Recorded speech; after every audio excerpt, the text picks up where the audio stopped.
در بین جامعه از گوشه و کنار انسان میشنوه که به عنوان دوست دختر و دوست پسر.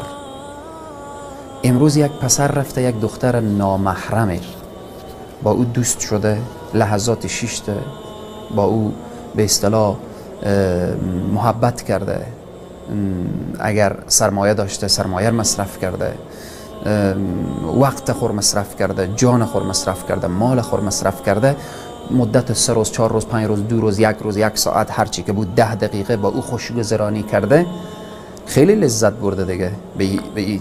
اما این لذت کجاست؟ اثر ازی و نتیجه ازی. این شکل اگر دختری رفته با خود دوست پسری پیدا کرده، همی پسر همی دختر به صحرای محشر وقتی به عذاب الهی روبرو میشن، به عذاب الهی روبرو میشن، میگن یا لیتنی لم اتخذ فلانا خلیلا. ای کاشک، او دختر میگه کاشک من او پسر رو به دوستی نمیگرفتم، و او پسر میگه کاشک دختر رو به دوستی نمیگرفتم. و چی خوبه که در اینجا یک توصیه برای همه پسران، برای همه دخترها و برای همه والدین. وقتی یک پسر با یک دختر عشق داره، محبت داره، همدیگر را از لحاظ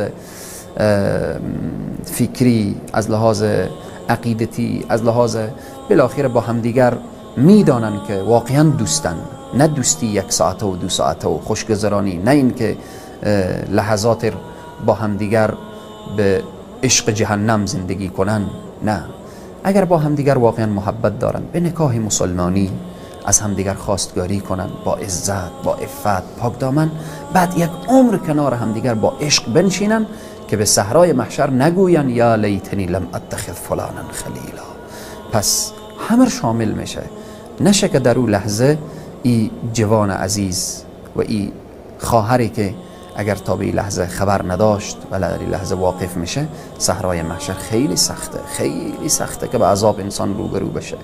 باور کنید که در حدیث میاره که انسانی که عمر خور به لذت و خوشگذرانی تیر کرده باشه، 1 مرتبه که چشمش به جهنم بیفته، 1 مرتبه احساس میکنه که اصلا در زندگی آثار لذت رو ندیده، آثار لذت رو ندیده.